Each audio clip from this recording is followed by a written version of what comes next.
कहानी के शुरू में हम एक बच्चे को देखते हैं जिसका नाम जैक था, जिसके फादर एक फार्मर थे। जैक को कहानियां सुनना काफी पसंद था, खास तौर पर राजा महाराजाओं की कहानियां। एक किंग की कहानी वो काफी शौक से सुना करता था। ये उस टाइम की कहानी है जब एक किंग पूरे कंट्री पर हुकूमत किया करता था और उस किंग के दौर में कुछ पास्टर्स ने बीज बनाए जो आम बीज नहीं थे बल्कि खास किस्म के जादुई बीज थे। और इन बीजों को बनाने का मकसद ये था ताकि वो हेवन यानी जन्नत में जाकर गॉड से मिल सके। और उन्होंने इन बीजों को जमीन में डाल दिया जिससे काफी लंबा चौड़ा ट्री वहाँ पर उग गया और वो ट्री इतना लेंथी था कि उसकी लंबाई आसमान को छू रही। और पास्टर समझ रहे थे कि इस ट्री का रास्ता हेवन की तरफ जा रहा है। और जब वो इस ट्री के ऊपर गए तो उन्हें पता चला कि जमीन और हेवन के बीच एक और दुनिया भी है जो कि काफी खतरनाक जगह है क्योंकि वहाँ इंसानों से कई ज्यादा बड़े जायंट्स रहते हैं। और जब इन जायंट्स ने इंसानों को वहाँ आते देखा तो वो फौरन समझ गए कि ये तो इंसान है और उन्हें जमीन का रास्ता मिल गया और वो जमीन पर आ गए। और जमीन पर आते ही उन्होंने सब कुछ डिस्ट्रॉय कर दिया और यहाँ तक कि उन्होंने इंसानों को भी मारकर खाना शुरू कर दिया। ये तबाही देखकर किंग के साथियों ने एक जायंट को मार डाला। बाद में पास्टर्स ने उस जायंट का दिल निकाल कर उस पर एक मैजिक किया और उसके दिल से एक जादुई ताज बना दिया। और हैरत की बात तो ये है कि जब किंग उस ताज को पहनकर जायंट्स के सामने गया तो उन जायंट्स ने किंग के सामने अपने घुटने टेक दिए और उन्हीं को अपना किंग बना लिया क्योंकि उनके पास वो ताज जो था। फिर किंग ने उन जायंट्स को वापस उनकी दुनिया में जाने का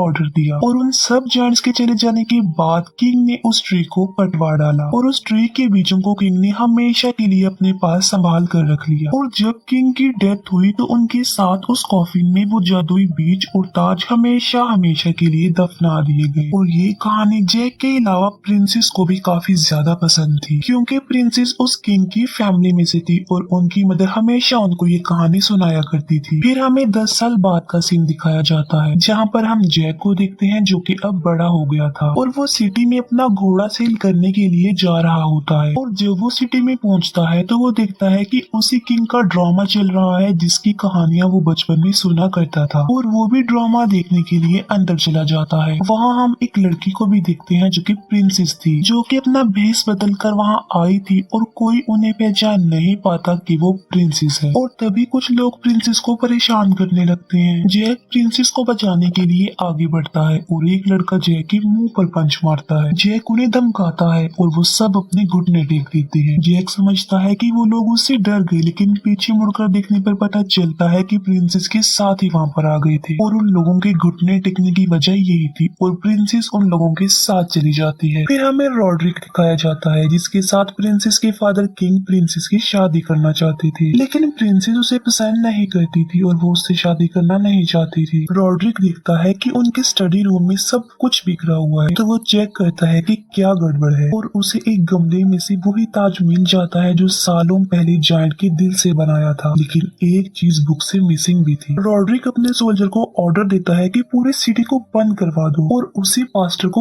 कहीं से भी ढूंढ कर लाओ। तो अपना घोड़ा बेचने के लिए सिटी में होता है तो एक पास्टर उसके पास आता है और कहता है कि मैं तुम्हारा घोड़ा खरीदना चाहता हूँ। जैक कहता है कि इसके लिए पैसे होने चाहिए जो पास्टर्स के पास नहीं होते, जिस पर वो पास्टर जैक को कुछ बीज देता है और एक फादर के बारे में बताता है कि ये बीज उनको दे देना और तुम्हें तुम्हारी पेमेंट मिल जाएगी। जिस पर जैक कहता है कि बीजों के बदले में कौन पैसे देता है। वो पास्टर जवाब देता है कि ये कोई आम बीज नहीं है बल्कि ये जादुई बीज है जो इतने पावरफुल है कि पूरी दुनिया को बदल सकते हैं और कीमती भी हैं और इन्हें किसी भी कंडीशन पर मत खोना और एक जरूरी बात कि इन्हें पानी में तो बिल्कुल मत डालना। और वो पास्टर जैक का घोड़ा लेकर वहाँ से चला जाता है लेकिन आगे जाकर वो पकड़ा जाता है। घर जाने पर जैक के अंकल उस पर गुस्सा करते हैं कि ये तुमने क्या किया, घोड़े के बदले में बीज ले आए, उस पास्टर ने तुम्हें बेवकूफ बनाया है। और गुस्से में आकर वो बीज नीचे गिरा देते हैं। जैक उन बीजों को उठाने लगता है और एक बीज लकड़ी के सुराख से नीचे जमीन पर गिर जाता है जिसका जैक को पता नहीं चल पाता। बाहर बारिश हो रही थी और प्रिंसेस वहाँ से गुजर रही थी क्योंकि वो रॉड्रिक से शादी करना नहीं चाहती थी और इसीलिए नाराज होकर वो अपने घर से निकल आई थी। बारिश से बचने के लिए प्रिंसेस उस वुडन हाउस में आ जाती है। जैक को पता चल जाता है कि ये तो प्रिंसेस है और वो दोनों बातें करने लगते। अचानक से बारिश का पानी लकड़ी के सुराख से होता हुआ उस बीज में चला जाता है जो कि जमीन पर गिरा हुआ था, जबकि उस पास्टर ने कहा था कि इस पर पानी लगने नहीं देना, और बीज पर पानी लगते ही वहाँ वो ट्री उगने लगता है। अब क्योंकि उस ट्री की जड़ें घर के नीचे थी, तो वो ट्री घर को भी अपने साथ ऊपर ले जाता है और प्रिंसेस वहाँ पर फंस चुकी। जैक की प्रिंसेस को बचाने के बावजूद भी वो उस ट्री के साथ काफी ऊपर चली जाती है। नेक्स्ट मॉर्निंग प्रिंसेस के फादर किंग आते हैं, जो देखते हैं कि यहाँ एक काफी बड़ा और लंबा ट्री है जो आसमान को छू रहा है, जिसका ये पता नहीं चल रहा कि वो खत्म कहाँ पर हो रहा है। जैक उन्हें सारी बात बता देता है। किंग ऊपर जाने का इंतजाम करता है कि जाओ और मेरी बेटी को बचा लाओ। रॉड्रिक कहता है कि मैं भी जाऊंगा अपनी होने वाली वाइफ को बचाने के लिए, क्योंकि मैं उससे प्यार करता हूँ। जैक भी उन लोगों के साथ जाना चाहता था और वो उससे भी साथ ले जाते हैं। और जब ये ट्री के ऊपर चढ़कर आसमान की तरफ जा रहे होते हैं, तो जानबूझकर रॉड्रिक उस रस्सी को काट डालता है, जिसकी वजह से कुछ सोल्जर्स नीचे गिर जाते हैं और मर जाते हैं और वो अपनी लोकेशन पर पहुंच जाते हैं।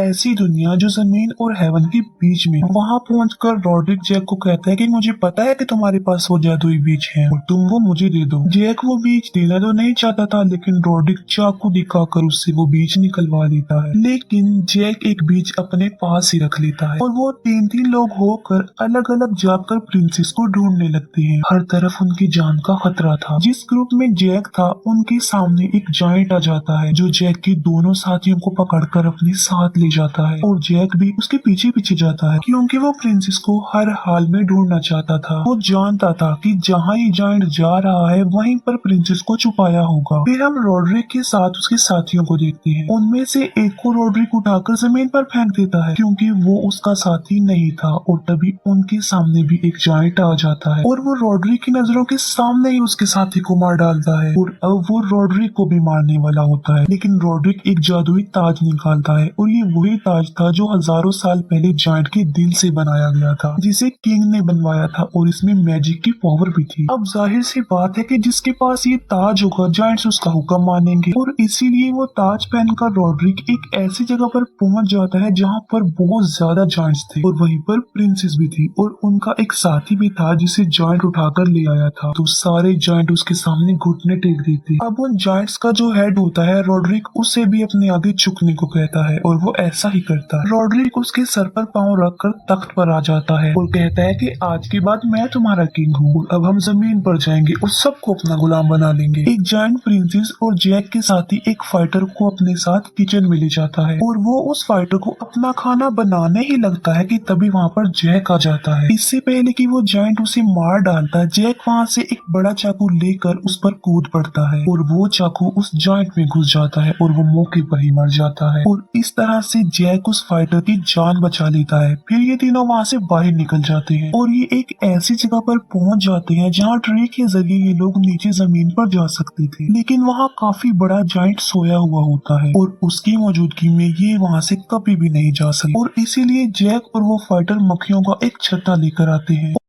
और जो आर्मर मास्क उस जायंट ने पहन रखा था उसे खोलकर वो उन मक्खियों को वहां अंदर छोड़ देते हैं, जिसकी वजह से वो जायंट जाग जाता है और अजीब तरह से तड़पने लगता है और उस जायंट का बैलेंस बिगड़ जाने की वजह से वो नीचे जमीन पर आ गिरता है। नीचे किंग उसे देख लेता है और समझ जाता है कि जायंट अब नीचे आना चाह रहे हैं और वो अपने सोल्जर्स को ऑर्डर देते हैं कि इस ट्री को काट दिया जाए, क्योंकि अगर वो जायंट जमीन पर आ गई तो वो सब कुछ डिस्ट्रॉय कर देंगे और फिर इस तबाही को कोई भी नहीं रोक पाएगा। वो फाइटर जैक और प्रिंसेस को कहता है कि तुम दोनों जमीन पर चले जाओ और मैं यही रुकता हूँ, क्योंकि मैं रॉड्रिक को किसी भी हाल में रोकना चाहता हूँ, क्योंकि अगर वो जमीन पर चला गया तो हर जगह तबाही मचा देगा और मैं उसके इरादे अच्छी तरह से जानता हूँ। और वो फाइटर वहीं पर रुक जाता है और जैक और प्रिंसेस ट्री के जरिए नीचे आने लगते हैं। अब किंग ऐसा चाहता तो नहीं था, लेकिन फिर भी वो ट्री कटवाने लगता है, क्योंकि उसे पता था कि ट्री पूरी दुनिया के लिए खतरा है और तबाही का रीजन बन सकता है। दूसरी तरफ रॉड्रिक अपने जायंट सोल्जर्स के साथ जमीन पर आने की तैयारी कर रहा होता है और वहीं पर वो फाइटर भी छुपा हुआ था। लेकिन इससे पहले कि वो सोल्जर्स अपने बुरे इरादे से जमीन पर जाने लगे, वो फाइटर रॉड्रिक पर अटैक कर देता है और उसे मार देता है और रॉड्रिक के सर से वो ताज वहीं पर ही गिर जाता। जमीन पर दिखाया जाता है कि सोल्जर उस ट्री को काट चुके थे और वो ट्री आहिस्ता आहिस्ता नीचे आने लगता। वो फाइटर ट्री के साथ नीचे गिर रहा होता है और दूसरी तरफ जैक और प्रिंसेस भी ट्री के साथ नीचे गिरने लगते हैं, लेकिन वो तीनों बच जाते हैं और वही ताज जायंट्स के हेड को मिल जाता है और वो उसे अपनी उंगलियों में पहन लेता है और सारे जायंट्स उसे अब अपना किंग मान लेते हैं। लेकिन अब ये जमीन पर नहीं जा सकते थे क्योंकि ट्री जो कर चुका था। उन्हें वहाँ एक छोटी सी थैली मिलती है और इस थैली में वही बीज थे और ये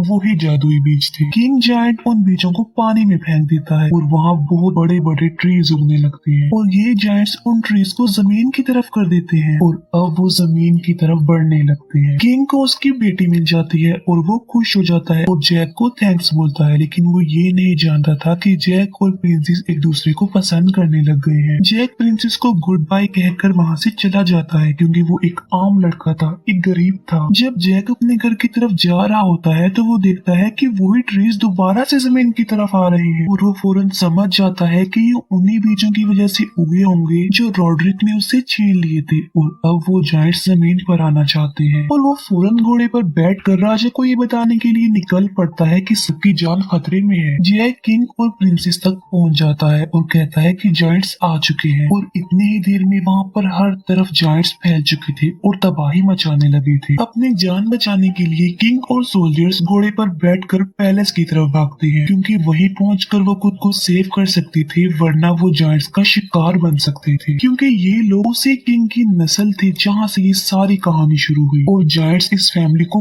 कभी भी नहीं छोड़ेंगे क्योंकि उस किंग ने ताज पहनकर इन जायंट्स को वापस भेज दिया था। इससे पहले कि जायंट्स उन्हें नुकसान पहुंचाते वो सब पैलेस में आ जाते, लेकिन जैक पीछे रह जाता है और जिस लकड़ी के पुल के जरिए वो सब यहाँ आए थे, फाइटर उसे ऊपर खींचने का ऑर्डर दे देता है। लेकिन ऊपर जाने से पहले जैक बिल्कुल ठीक वक्त पर उसके ऊपर चढ़ जाता है, लेकिन जायंट्स का हेड उस लकड़ी के पुल को पकड़ लेता है। वो फाइटर बाकी सोल्जर्स को ऑर्डर दे देता है कि तीरों की बारिश कर दी जाए और वो ऐसा ही करते हैं और जायंट हेड पानी में जाकर गिरता है। वहाँ पर आग लगी हुई थी और इसीलिए वहाँ से तो वो ऊपर नहीं आ सकता था, इसीलिए वो पानी में जाकर दूसरा रास्ता ढूंढने लगता है। दरवाजा बंद किया जा रहा था, लेकिन जायंट्स रस्सियों की मदद से दरवाजे को अपनी तरफ खींच रहे होते हैं और किंग के सोल्जर्स दरवाजे को अपनी तरफ खींच रहे होते हैं और वो जायंट्स जलते हुए ट्रीज को पैलेस के अंदर फेंकते हैं। एक जायंट निशाना बनाकर पैलेस की दीवार की तरफ फेंकता है और पैलेस की दीवार टुकड़े टुकड़े हो जाती है, जिसे देखकर किंग फौरन समझ जाता है कि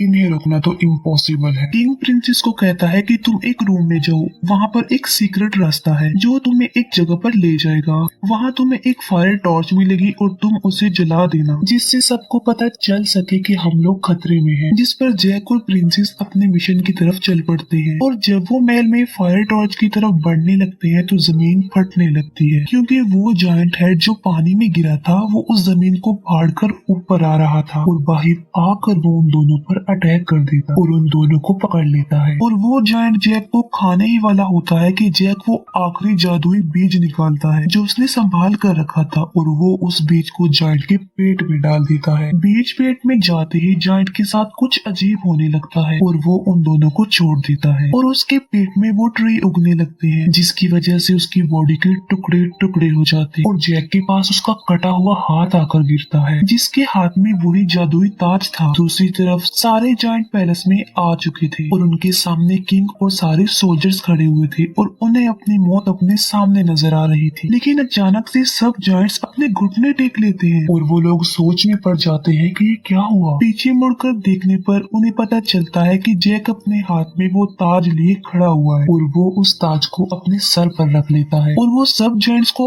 ऑर्डर देता है कि अपनी दुनिया में वापस लौट जाओ। जब जायंट्स चले जाते हैं तो सब ट्रीज को कटवा दिया जाता है। बाद में जैक और प्रिंसेस की शादी हो जाती है और उनके 2 बच्चे भी थे जिन्हें जैक जायंट्स की कहानियां सुना रहा होता है जैसे कि वो बचपन से सुनता आ रहा था। बच्चे पूछते हैं कि वो ताज कहाँ है। जैक कहता है कि वो ताज आज भी सेफ है क्योंकि उस ताज को काफी खूबसूरत बना दिया है और डिस्प्ले के तौर पर रखा हुआ है। दूर दूर से लोग उसे देखने आते हैं और आज तक किसी को भी उसकी रियलिटी के बारे में कुछ नहीं पता। और हैप्पी एंडिंग के साथ ये मूवी यहीं पर एंड हो जाती है। Thank you for watching.